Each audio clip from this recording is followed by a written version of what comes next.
বাদামের পকোড়া তৈরি করব। এর মধ্যে 2 চামচের মতন ময়দা দিয়ে দিলাম, হলুদ দিয়ে দিচ্ছি,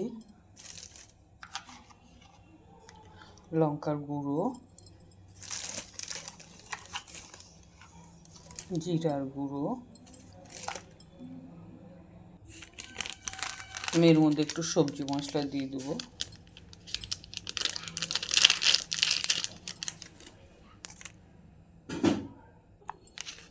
এর মধ্যে একটু গরম মশলা দিয়ে দিচ্ছি। এবার আমি মেখে নেব, একটু জল দিতে হবে স্বাদ অনুসারে। এবার নুনটা দিয়ে দেব একটু, আর এইভাবে মেখে নিতে হবে।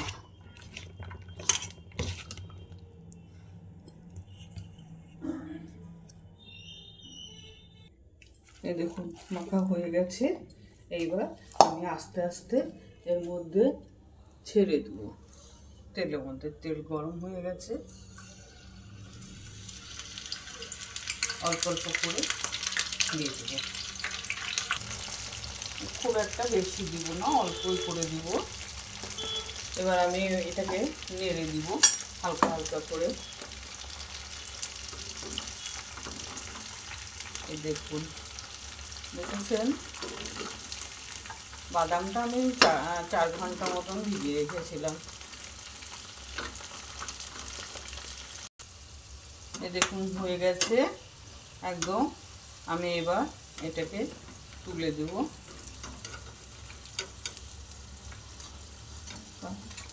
আমার সব তোলা হয়ে গেছে। এই যে আমি এখন, দেখেছেন কি আওয়াজ হচ্ছে?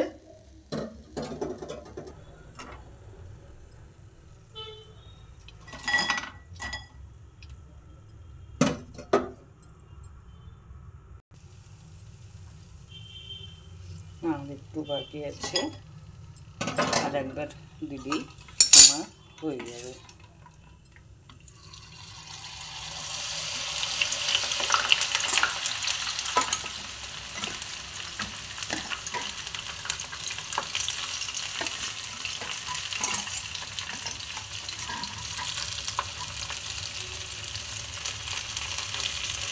এর মধ্যে আমি কাঁচা লঙ্কা আর কারি পাতা দিয়ে দিচ্ছি। কাঁচা লঙ্কা চিড়ে দিয়েছি, কারি পাতা দিয়ে দিচ্ছি।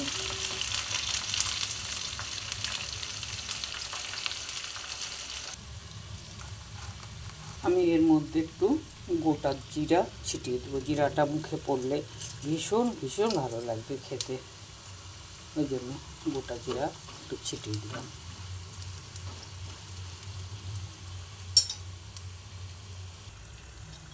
হয়ে গেছে।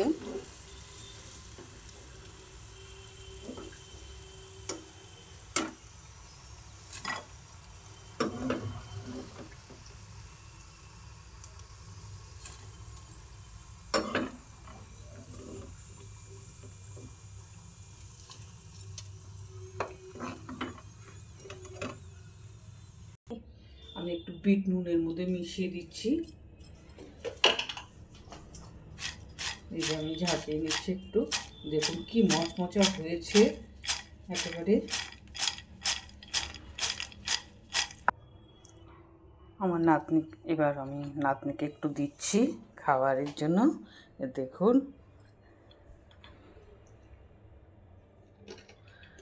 শুনতে পাচ্ছেন আওয়াজ?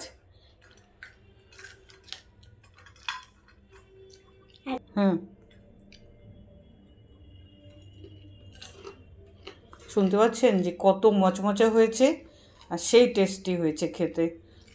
যদি ভিডিওটা আপনাদের ভালো লেগে থাকে অবশ্যই লাইক, সাবস্ক্রাইব, কমেন্ট, শেয়ার করবেন বন্ধুদের মধ্যে। আর খুব টেস্টি হয়েছে, আপনারা ট্রাই করুন, আপনাদের খুব ভালো লাগবে, মন করছে বারবার খাই।